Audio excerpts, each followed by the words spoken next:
On August 7th, 2021, we got the first ever Marvel drop on the Veve app. It was an announcement of the fact that Veve secured Marvel as a brand on the app, and we got the first appearance of Spider-Man on the blockchain. It made me more confident to invest more money into the app and really solidified my trust in the company. I know from speaking to a lot of people that this was also the first drop that they participated in. Fast forward to November 7th, 2021, and we got the unveiling of Disney as a whole being dropped on the app in the form of Homer and Bart, followed by a full week of beloved Disney characters in their golden moment form. Now, this was even more of a crazy moment, as a lot of the users that we have today on the app came to the app because of this Disney announcement. Now, as we move into 2023, we see that Marvel and Disney have dominated the Veve app. Sure, we've had a lot of other brands drop on the app as well, but for the most part, Disney and Marvel dominate most of the drops that happen on the app. Again, this is just speculation, but I do feel like Disney and Marvel do play a bigger role with Veve and OMI. I believe that they are more than just a brand on the app, and here are my reasons why. So first off, if we look at both Comic-Cons that happened last year, Marvel chose to showcase Veve as the center of both events. If you're a big Marvel fan, you know that Marvel doesn't do this often. It is very rare, and it is a big deal when it happens. Secondly is Veve and Marvel's contract to work together. From what we know, Marvel has a 10-year contract with Veve. This was confirmed in a Twitter space last year, and someone that I trust in the space had a chance to go to New York Comic Con and asked one of the higher ups at the Marvel booth, and they confirmed that this deal is exclusive to Veve. Now, if this was just a quick money grab from Disney for NFTs, I believe that they wouldn't have inked such a long contract with Veve. And not to mention that Marvel seems to share the same path and vision for Marvel collectibles as David Yu does. Marvel could have easily done what DC did and shared their IP with a bunch of other companies. But with the exclusive partnership with Veve, it makes me believe that Marvel believes Veve has a plan on what they want to accomplish and execute in the future, and that they trust that vision as well. Furthermore, they are the first brand to get that extra percentage boost for secondary market sales at 8.5% instead of the regular 2.5%. This leads me to believe that in the short term, even though they're not making as much money by sharing their IP with a lot of other companies, long term, they have a ton of plans to incorporate a ton of utility into these digital collectibles. That way, they can make the 8.5% work for them in their favor and make a ton of passive income. My next point is that we all know that Disney is working on a metaverse, and in that metaverse, we will need to have Marvel and Disney characters, which are all exclusively on Veve. There are plans to have the Disney metaverse be interactive in VR and AR. And AR is something we know Veve is already well versed in. Just listen to the speaker at Unreal Fest 2022 talk about the Disney metaverse. Connected into Disney. And this is where it now gets really fun. So we've gone from this DoD company where we've created this world's first outdoor metaverse up in the sky now to working with Iron Man on green tech. And then Disney come knocking at our door and they're like, hey, we heard you've built a metaverse outdoors. And if you listen to Disney and Bob Chapek, they're all bullish on the metaverse. And the challenge Disney have is they've got the theme parks and the physical rides inside the theme parks, and they have a whole bunch of digital content. Well, two things, it's really expensive to modernize theme park rides, billions of dollars to do that.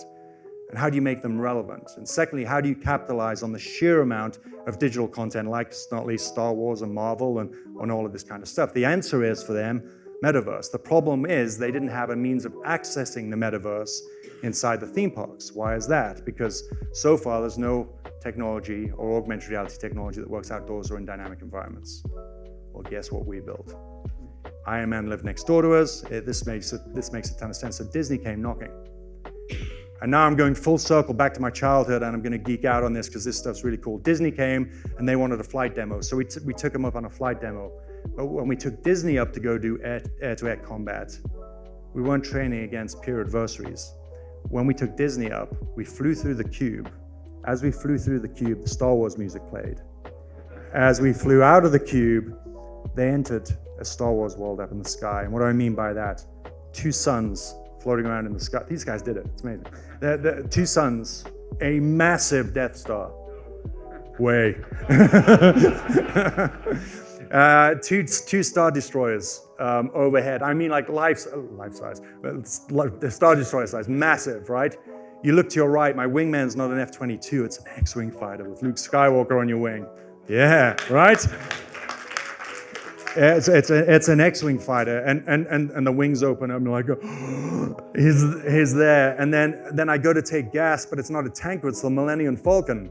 And then you hear Chewbacca on the radio, right? And like this full immersive experience. So the Millennium Falcon's then, he peels off, and then in the distance, what's this coming towards us? A bunch of TIE fighters.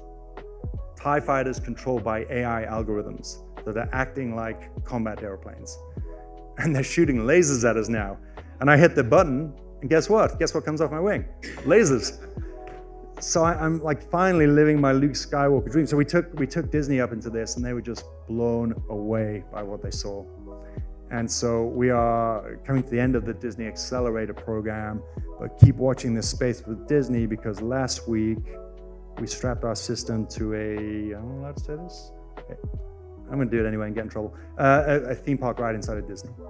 So here's where we're going with this, as I see this, right? It is, what is the metaverse and what have we done? Well, we enable something really cool, which I think is the digital customization of a shared physical experience. So I like Iron Man, I love Star Wars, right? Jeremy here likes Iron Man. We go on the same theme park ride, but we're getting fundamentally different experiences. And I won't tell you what it is we've done right now for the demo, because I will get in trouble for that, but suffice to say that we've blended that digital world with a theme park ride. What's a theme park ride? It's basically an airplane doing dogfighting, right? Going upside down and pulling G's.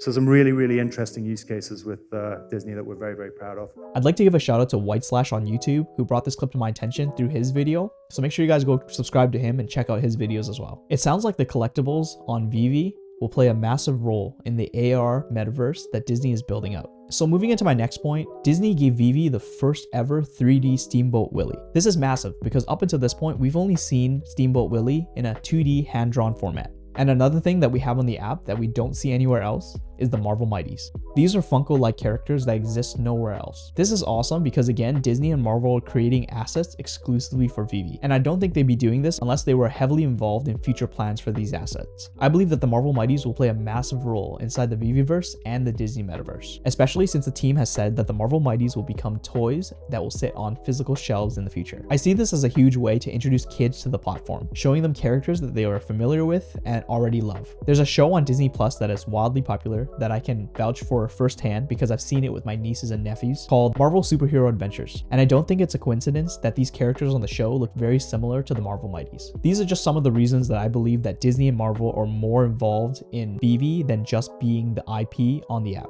And I can see some pretty amazing things happen in the future. Just think of the possibilities with renting NFTs, being able to take a Disney NFT to Disneyland and being able to experience a different event depending on the NFT you have, or bringing a Marvel collectible to Comic-Con to unlock an experience there. The possibilities are endless. And I see Marvel and Disney adding a ton of utilities to these collectibles as they start to understand the Web3 space more and more each day, because it not only benefits us as the user, but it also benefits them in making money. I hope you guys enjoyed today's video, and make sure to check out my last video where I talk about what I think are the top 10 grails on the Veve app today. And let me know, what do you guys think of Marvel and Veve's relationship? Make sure to like, comment, subscribe, and I'll see you guys in the next one.